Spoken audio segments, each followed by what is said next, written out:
that what is brand new, comes in, wants to start flipping land, Yeah. never done it before. Usually like 5 to 10K a month for the people that actually start. That's the biggest issue. You know, like people don't start. People don't stick with something. But the ones that start, that stick with it, 5 to 10K a month profit very quickly. It's not like a business that takes time where you have to like get it off the ground, set up all this stuff, test this, test that. It's one of the things where if you have the right just steps to follow and you kind of know the baseline, you'll make 5 to 10K a month. Some people do a bit more. It just depends on the person. So I've seen OSS in there as well. Oh, yeah. My network in there as well, making a bunch of money. But typically speaking, how does someone get started? You would say nowadays, especially. Well, I mean, obviously I have my community, right? But if they wanted to just start on their own, watch YouTube videos, you know? I mean, there's not any secret sauce to it as far as learning the basics, but watch the videos, research what you could online, and just put in the reps. The cool thing about this is like you can mess around with it and you're not losing any money. Nothing bad happens. You're just getting the reps in. You know, you're learning along the way. So just start, watch a few videos, and then start right away. Obviously, it helps having guidance. You don't need guidance right away when you start. I didn't have it right away. Yeah. I learned a lot on my own, but it helped when I, had people kind of show me the ropes, just like anything else. So Amazon is set to lay off right now, as we speak, 30K people for their jobs. And AI replacement or something. Bro. So get this, right? If I lost my job tomorrow, okay, how fast can I make money with land flipping, you would say? Usually like 30 days. 30 Just, again, it depends. How quick do you attack it? How quick do you pick up, what's being put down, information? But yeah, you can make money in like 30 days. Profit. Nothing else. I don't think anything else you can make profit in 30 days. I don't know of any. No. You start e-com, you start Airbnb. You got a long road before you could take $1, before you see $1 in your bank account. So quick. That's the cool part. Isn't Airbnb like that now? It's like hard to get into. There's more regulation. I had like 6 Airbnbs a few years ago, and I got out of Airbnb. It wasn't the best. It was good money. I was probably making like 20 to 30K on a good month with Airbnb, but you're dealing with like the headache, bro. Headaches, bro. You're dealing with guests. Like I had issues sometimes in Florida, right? Termites, bugs during the summer, like people freaking out. They want their money back. They want you to relocate them. It was a headache, but you make money dealing doing with it. Like long-term renters is a pain in the ass. I can only imagine short-term Airbnbs because renters don't even give a crap about the property.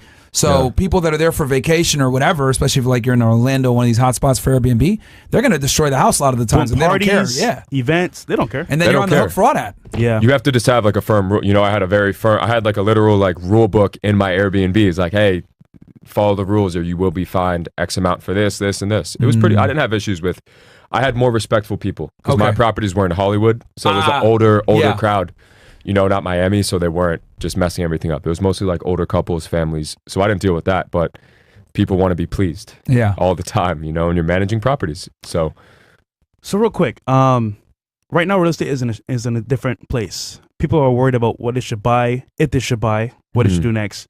How's that affecting land flipping, you would say right now? I'm good. Good? I did, I think last month, we did 36 deals. And then this month, I would have to check, but it's definitely over 30. And that's what you consistently do, right? You're doing roughly 30 every month consistently? It's very weirdly consistent. Yeah, nice. Pretty weirdly consistent. I could probably scale it up a bit. I probably will. But I was just riding it out, waiting for the new year, waiting for the market to switch it up a bit. It's just weird right now. Like builders, all the builders we work with, they'll buy like super hard for a month, buy as much as they could. And then they'll just chill out for like a month. So it didn't used to be like that. Every month was, I'll buy as much as you can bring me. Right. So it's a little bit different, but we're still doing 30 to 40 deals. Can you explain that real quick? Because some of them might not know what you're talking about, but I know what you're talking about. Like where basically you find the deals, you contact this company. Can you explain that real quick to them? Just overview? Yeah, so all these different areas that are up and coming, you'll have obviously builders that are building houses, and what do they need to build the house? It starts with the land, the dirt. So they're busy building houses. If you can bring them the land, they'll pay you a finder's fee, 5, 10. I had someone in my community just now post a $20,000 direct deposit. So it just depends, I guess, how much the land is selling for in these areas. So you have more room to make more money on the deal. But You bring it to them. Let's say you find a piece of land worth 20 grand and you bring it to them for 25, they'll take it. You know, it doesn't make a difference to them. They're happy to let you make their finder's fee or make your finder's fee, you know, because you're making life convenient for them. Yeah, just you're the doing just all the the hard middleman. work already. All the hard work, yeah. Just a middleman. Fair. And that's one of the good things about flipping is you kind of get in with fairly low overhead, which is why you're able to profit so quickly. Like wholesaling. Yeah. I mean you make up for it in time. It is wholesaling. It's just wholesaling land. Yeah. But yeah, you get in with no overhead. Like I show people how to do it without spending a dollar, just going on Zillow, properties for sale. That doesn't cost you any money to do, you know? Because you saw what BlackRock's doing, right? BlackRock's buying properties at a large scale. Single family homes. And then selling them back to themselves at a higher amount. Crazy. Yeah, so what's happening? You know that, you don't even know. It's screwed up, bro. I know. They inflate the market. They mess everything up. So it's bad. You can't really do that with land. So it's just a different game. There's not as much hedge funds involved, like these bigger. What would you consider BlackRock? An institution, a financial institution? Like there's not as much of that involved with land. It's more, you'll have like land bankers here and there, but honestly, if you look for them, there's not that many of them. And the reality is you're selling to builders, you know, at the end of the day, home builders. And their business is buy as much land and build as much houses as they possibly can. So that's who you want to work with. You don't want to work with these financial institutions that want deals, everything at a discount. And also, you know, on top of that, they're just iffy to work with for sure. Quantum Tech, he gets 30 deals a month because his students bring him deals to close. No, that's my deals alone, not from my students, buddy. It's my deals alone. But yes, I help my students, sell their deals. So okay, for example, right now people are scared because they might lose their job. Income's slowing down. Bills are still pretty high, and you know, jobs are hard to find. Are you worried about AI taking over land flipping? With this, no, it can't.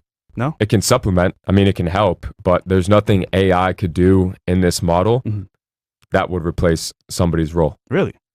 I mean, nothing I could think of off the top of my head, or I would try to implement it, you know? Because at the end of the day, you still got to go check the land out and stuff, right? Well, we don't check out the land. Okay. We're virtual, you know? Like, I could sit here all day and do deals. The builder themselves will go check out the land. But the cool part about real estate is there's not much that AI can replace in real, like, you know, what are they going to do? It's a hands-on job in the end. So maybe some property management stuff, you know, run analytics, running numbers, but bookkeeping.